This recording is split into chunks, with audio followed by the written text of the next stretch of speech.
Right. காலையிலே இப்படி என் மடியில் உட்காந்தின்னா நான் வேறு வேலை எதுவுமே செய்ய வேண்டாமாடா?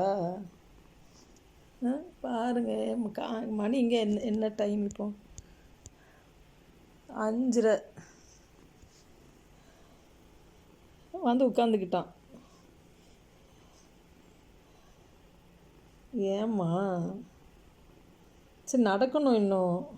டைம் இல்லை, 5:30 ஆயிட்டு. ரைட்டு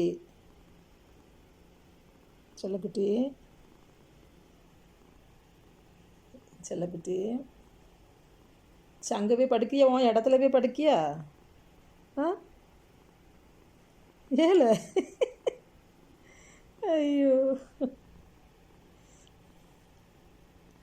சரி, நான் மசாஜ் பண்ணல. மசாஜ் பண்ணாதானே?